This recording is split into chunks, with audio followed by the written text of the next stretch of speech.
Thank you so much for calling up, and it's good to know your daughter's story. I hope other people will share theirs this morning. The time is 7:52. Zookeepers at London Zoo are carrying out their annual stock take today. Staff will tally up over 700 species, including every mammal, bird, reptile, fish and invertebrate at the zoo, from lions to leafcutter ants. Martin Franklin is a senior keeper at ZSL and joins me now. Good morning to you, Martin. Good morning, how are you? I'm exceedingly well, and a Happy New Year to you. Thank you, and to you. I ran through Regent's Park last Thursday morning, late morning, and kept looking in at the zoo, thinking it's been so long since I've been there. Look at that glorious space they've got, all the things that go on there. Why do you need to count annually? The main reason is that it's part of our licensing requirement. So every year we have to take a snapshot at a particular time, totting up every animal that we have here. So have you counted any animals so far? Well, we have. It's actually quite easy for me in the reptiles because they tend to be relatively large animals. The guys who have the real struggles are the people counting the fish and the insects. But they use a number of different techniques. So they might take a photograph to make sure that they don't miss anything, or they might cheat a bit and just count the colony as one animal. And so, well, as long as they do that every year, then they've still got the right count, haven't they? But do you expect differences every year? Oh, of course, yeah. So we've got animals coming in and out all the time. That may be through births, it may be through deaths, it may be because we're part of a regional breeding programme. So animals will all the time be swapped between zoos to make sure that we keep genetic diversity throughout the captive population. So yeah, lots of different reasons for animals changing numbers and species type. And do you ever get an indication that a species isn't reproducing in the way it should and the numbers are going down? Well, that's a good question. Largely no, and that's because we do our research.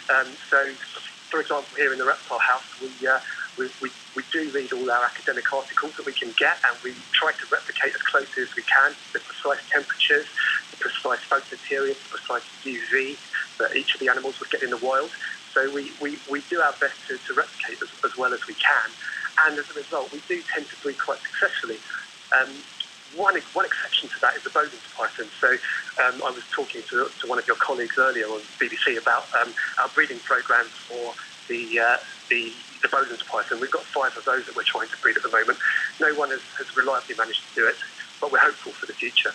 And why has nobody managed to do it? Do you have any insights? Well, that's $1 million question, and not yet is the short answer. But as I say, we're doing our research. We're trying to replicate as best we can the precise conditions that they have in New Guinea, and we're hopeful. And so in terms of your reptile count, how many reptiles are you actually in charge of? Between us in the reptile team, we have typically at any one time about 50 to 60 different species of reptile, and typically about 25 to 30 species of amphibian. Now, in terms of individuals, that's something that we could look on international zoo databases because we keep those up to date. But in any case, the process over the next few days will confirm that. And if we're coming to London Zoo over the next couple of days, will we notice anything different because you're all counting?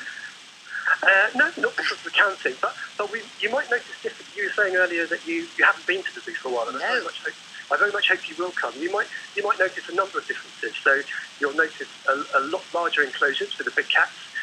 You'll notice a lot of modernisation. I think a lot of people who haven't been to the zoo for a long time are surprised at how much things have changed, even in the last 10 years. Well, I shall definitely endeavour to make a visit. Good luck with your count, Martin Franklin, senior keeper at ZSL in the reptile division. I'm not quite sure whether you would call it a division or a department or reptile area. But the count is going on. It's Nikki Bedi on BBC Radio London. If you have only just joined us,